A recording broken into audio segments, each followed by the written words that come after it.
Benvenuti alla rassegna stampa di Radio Piave in Blu, condotta come sempre dai giornalisti dell'Amico del Popolo. Oggi tocca a me, a Luigi Guglielmi, è martedì 20 ottobre. Inevitabilmente ci occuperemo anche oggi di coronavirus, che rimane sempre tra i temi più importanti di tutti i giornali, non solo perché sono stati adottati nuovi provvedimenti dal governo, ma perché ci sono i numeri che preoccupano e impongono attenzione su questo tema, ma vedremo anche che sui giornali nostri, adesso scoprirete l'interesse dei giornali di oggi, perché Luca Zaia, il presidente della regione, ha annunciato quale vuole essere la via veneta, diciamo così, per il contenimento del coronavirus sui mezzi di trasporto, soprattutto per quello che riguarda i ragazzi che vanno a scuola. Zaia ha detto chiaramente che non ha nessuna intenzione di far entrare i ragazzi alle 9, gli orari devono rimanere gli stessi, dice Zaia, piuttosto allora passiamo a una parte dei ragazzi a rotazione che facciano la didattica a distanza, perché è più facile da gestire, il risultato non cambia e non si crea un problema di orari. Mi piace dire che questa cosa l'avevamo già così ragionando, detta anche noi all'Amico del Popolo, insomma, perché sembrava nella logica delle cose alla fine, no? Allora, vi mostro quali sono i titoli, no? Il titolone di prima pagina del Gazzettino, andiamo a vedere soprattutto questo tema del coronavirus e della scuola in particolare, no? Scorreremo un po' le pagine in cerca di queste notizie agli amici che ci seguono in radio, su Radio Piave. Raccomando sempre, se hanno poi voglia di riguardarci si può accedere dal sito www.amicodelpopolo.it, alle nostre pagine Facebook e sul canale YouTube, dove vedete poi questi titoli che adesso vi racconto. In apertura del Gazzettino Nazionale il titolo è Coprifuoco in Lombardia. Sapete che in Lombardia i numeri sono tutt'altro che felici e pare insomma la regione ha già chiesto al governo di poter adottare delle misure molto severe, con il coprifuoco dalle 23 alle 5. Purtroppo bisogna stare attenti, perché sennò si può arrivare a queste scelte estreme, diciamo, no? E il governo sembra che abbia già concesso questa possibilità. Questo la dice lunga su come sta andando la situazione in Lombardia, perché è del tutto evidente che se non ci fossero necessità particolari non si arriverebbe a scelte di questo tipo. Ma vi dicevo della scuola, ecco il titolo in prima pagina del Gazzettino Nazionale: La via Veneta, un nuovo piano, test rapidi e rotazione a scuola. Zaia, ora 477 ricoverati, ma se crescono dobbiamo essere pronti. Per evitare il collasso degli ospedali, la Regione Veneto sta predisponendo un nuovo piano di sanità pubblica, ma la situazione per ora non preoccupa il governatore Luca Zaia. Su una popolazione di quasi 5 milioni di abitanti, i contagiati con sintomi sono 646 e i ricoverati positivi 477. La sanità non è in crisi, ma bisogna, virgolette, sono parole di Zaia, essere pronti. Con i test rapidi 24 ore su 24, e per la scuola no all'ipotesi di orari d'ingresso differenziati e doppi turni, meglio lezioni online. Idea condivisa dalla direttrice regionale Carmela Palumbo. Vi ricordate che il decreto del Presidente del Consiglio, del Consiglio dei Ministri, impone pochi giorni alle scuole per adeguarsi e riprogrammare gli orari e tutto per far sì che i ragazzi possano entrare alle 9. La cosa in provincia di Belluno sembra avere veramente poco senso. Vi chiedo anche commentate scrivete sulla nostra pagina Facebook, dite cosa pensate di questa cosa, perché adesso io non sono un esperto del settore, ma avendo figli che vanno a scuola, insomma, si sa, tutti noi li abbiamo, si sa com'è, insomma, Belluno non è facile, se non si prende la corriera che porta a scuola alle 8, prendere quella che porta alle 9, semplicemente perché non c'è, primo problema. Quindi finisce che i ragazzi arrivano a scuola a Belluno prima delle 8 lo stesso, se ne stanno un'ora in giro, magari nei bar, e non so, insomma, quale vantaggio ci sia. Poi Belluno non ha sicuramente la situazione delle grandi metropoli, dove a quelle ore il pendolarismo di lavoro si somma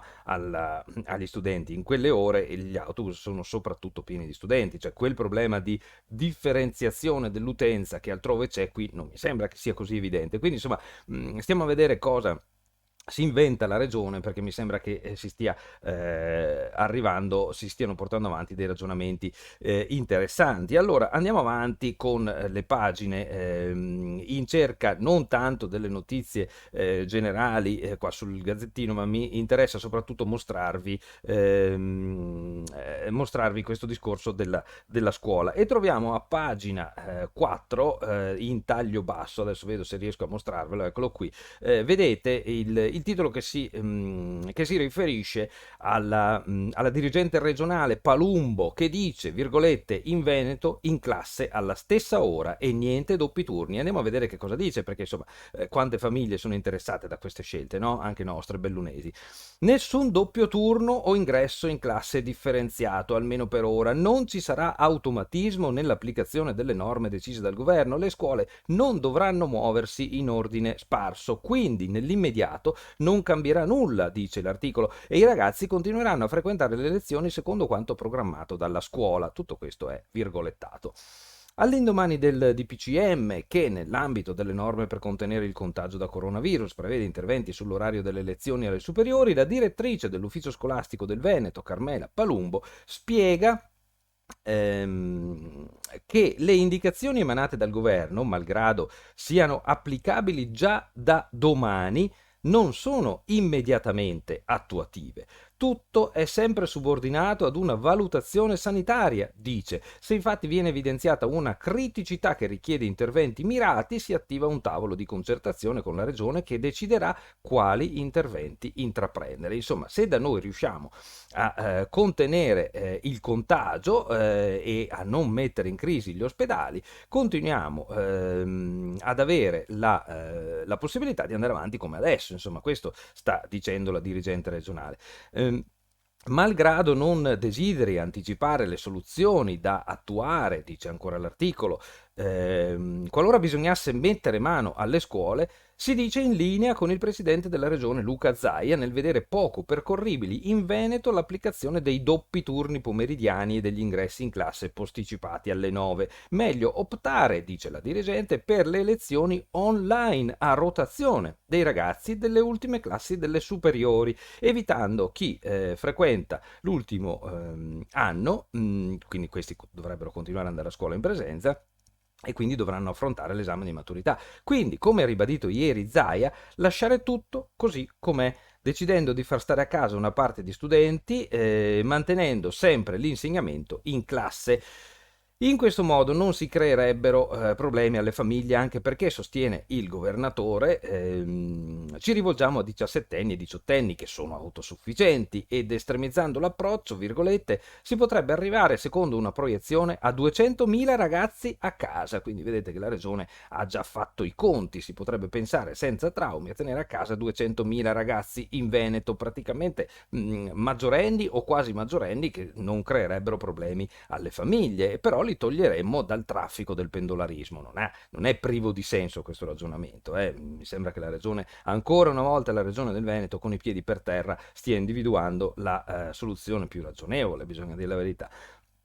La soluzione che meglio si adatta alle realtà venete, anche per la direttrice dell'USR, l'ufficio scolastico regionale, appunto, quella dei doppi turni ad anno scolastico già avviato, spiega Palumbo, mi sembra una soluzione complessa che imporrebbe una riorganizzazione difficile da attuare, quella dei doppi turni cominciando alle 9, eccetera, no?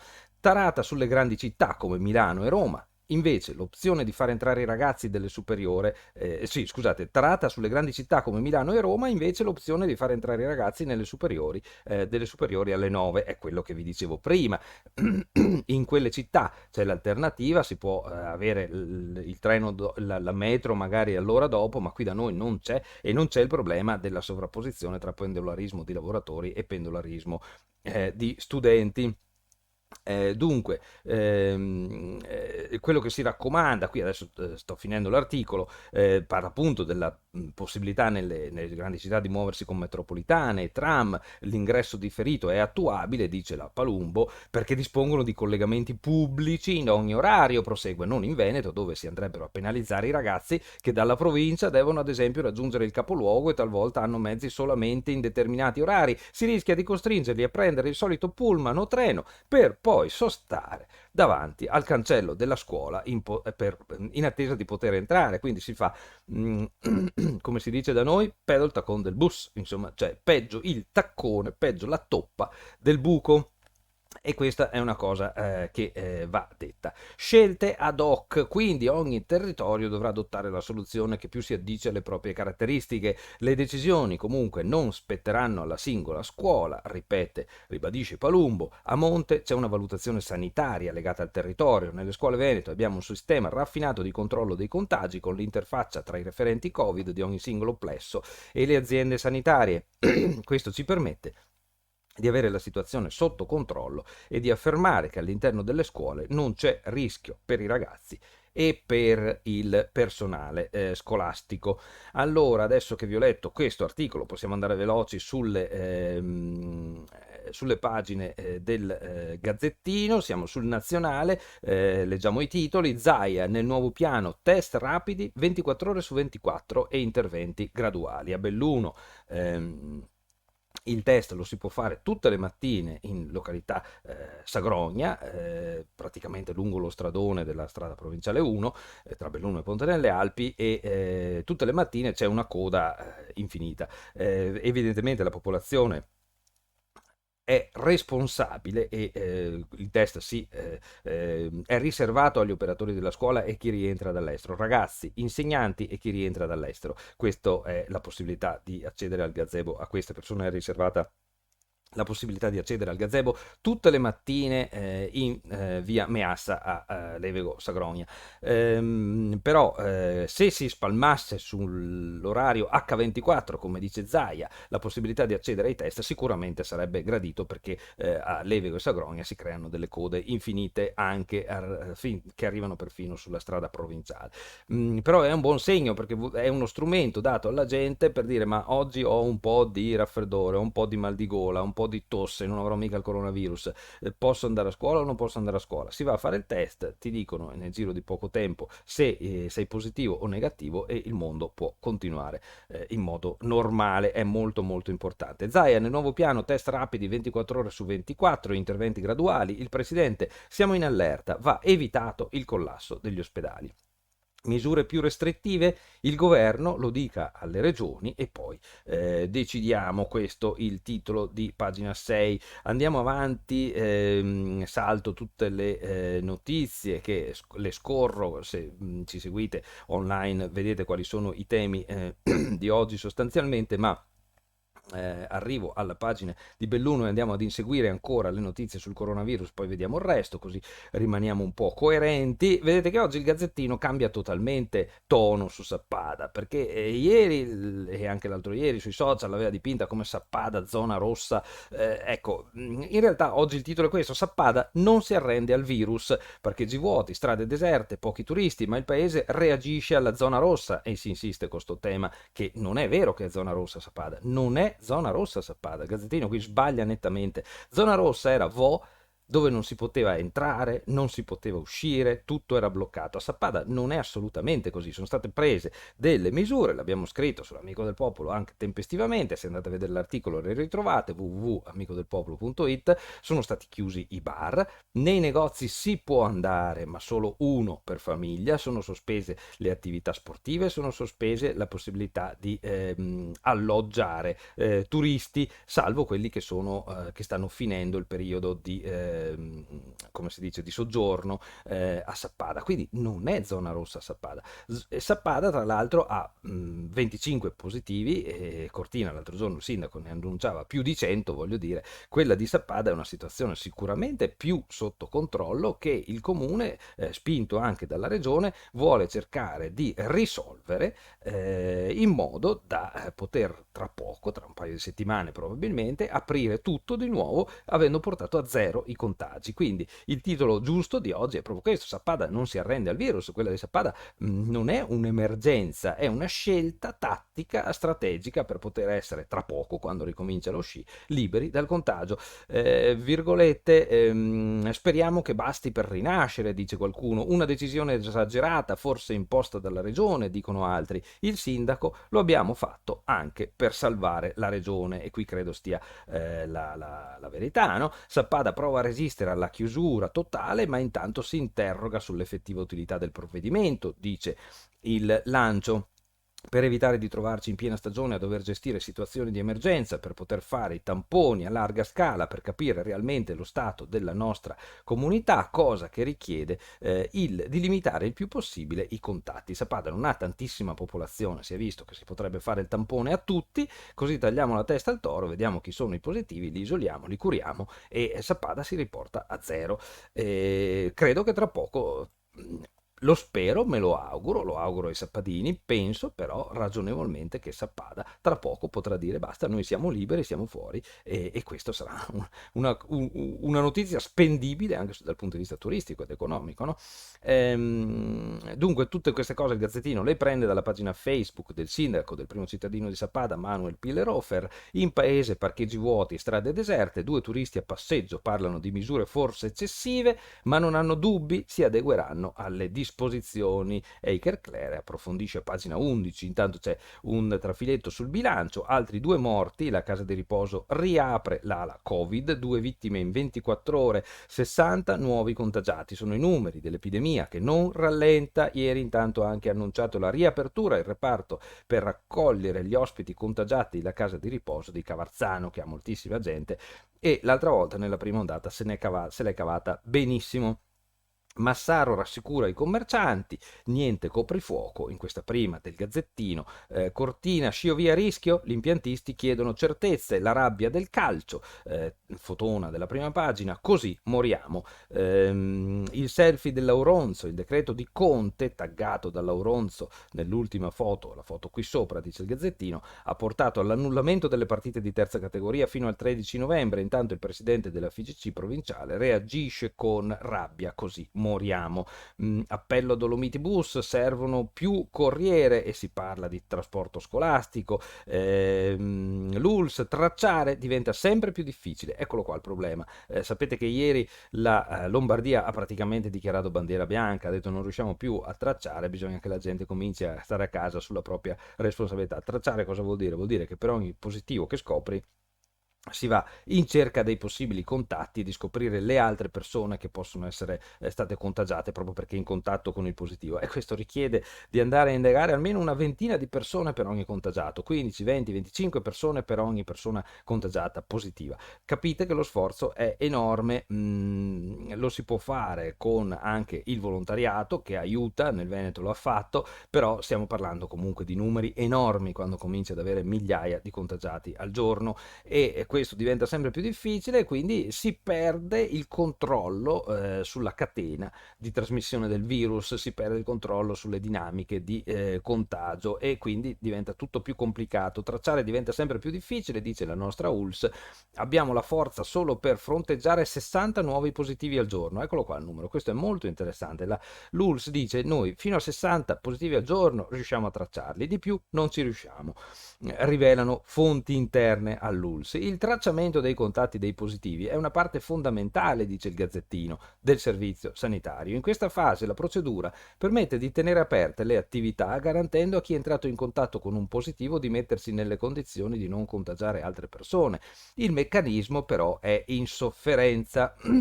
Io spero, mi auguro, penso con me, tutti voi che ci leggete e ci ascoltate, che le attenzioni forse maggiori che in questi giorni stiamo mettendo in atto, perché in questi giorni vediamo più gente con le mascherine, è logico, lo impone anche la legge, però forse è scattato un po' un senso di responsabilità un po' più alto. Ecco, io spero che nel giro, ormai è una settimana che ci comportiamo così, vedrete che nel giro di pochi giorni dovremo vedere qualche miglioramento, ne sono abbastanza convinto, me lo auguro, continuiamo così e vedrete che riusciamo a evitare maggiori chiusure. Nevegal, dopo Unifarco, si fa avanti un'altra cordata. Queste sono notizie importanti per il Colle, ma non leggiamo oltre. Auronzo, Istituto Pio XII, Università di Verona, Alleanza per la ricerca e la formazione. A Misurina, l'Istituto Pio XII per bimbi con difficoltà respiratorie resta alle prese con un complicato rilancio, mette in campo una serie di iniziative scientifiche per scongiurare il rischio della chiusura.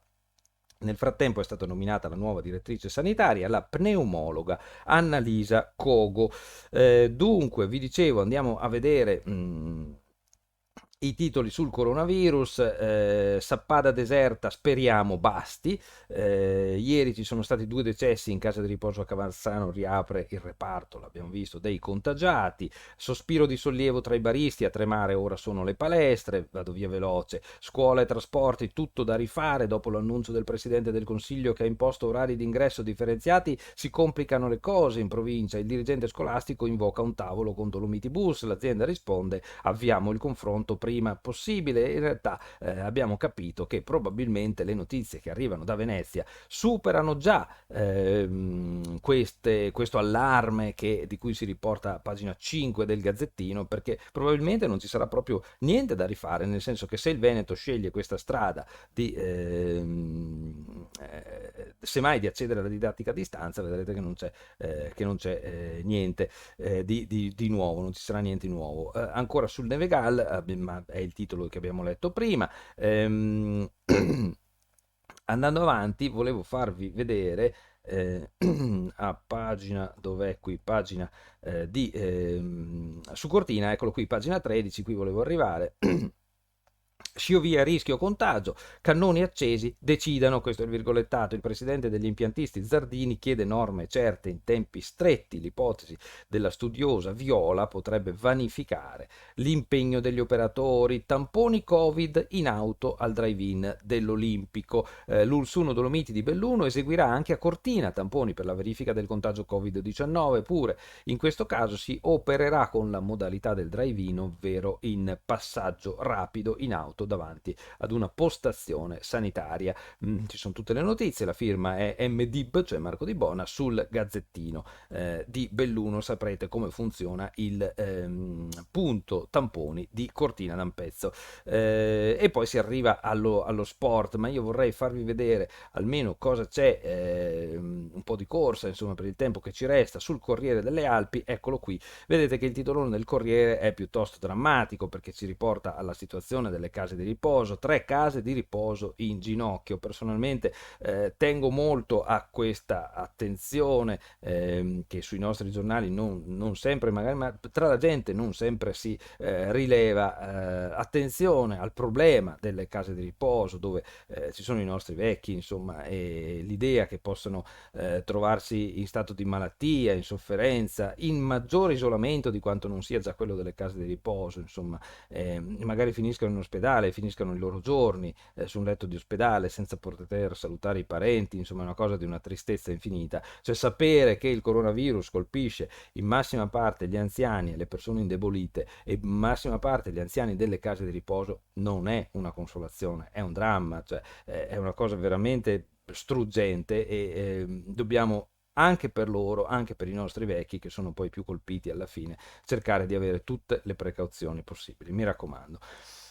Dunque il titolone, vi dicevo, 3 case di riposo in ginocchio a tutta larghezza. Ponte nelle Alpi, 58 positivi tra ospiti e personale. 58 positivi che fanno riferimento alla casa di riposo di Ponte nelle Alpi. Cortina conta già 11 decessi, 11 morti in casa di riposo. Problemi anche nella RSA Marmarole, e parliamo di Pieve di Cadore. Tra domenica e lunedì altri 3 anziani deceduti nella struttura ampezzana, ovunque problemi per il personale.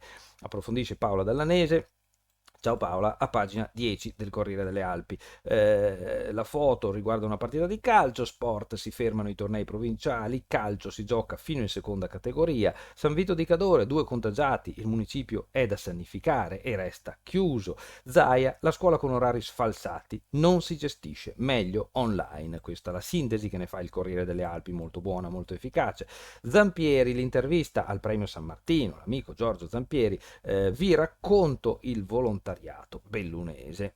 Cortina 2021 servono fino a 600 euro per l'area VIP, perché sono aperti i biglietti, adesso si scopre anche quanto costa riuscire a entrare per vedere le gare. 6 locali bellunesi nell'Olimpo delle pizzerie è il titolo riferito alla nuova guida, la guida 2021 del Gambero Rosso, che premia diversi locali in provincia di Belluno per la loro qualità nei menù.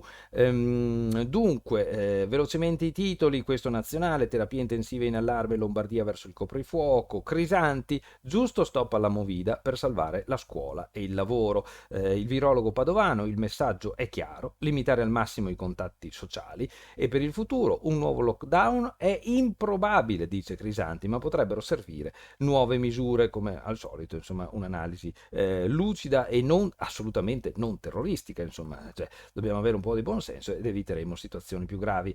Andiamo avanti, eccolo qui l'articolo di pagina 5 sulla scuola, io credo che interessi moltissimi di noi, per questo vi segnalo che c'è anche sul Corriere delle Alpi, ovviamente, e ha molto rilievo, e il titolo è questo: Zaia, scuole online più facili da gestire, tamponi veloci, H24 negli ospedali. Queste sono le due importantissime novità su cui la Regione del Veneto si sta organizzando, e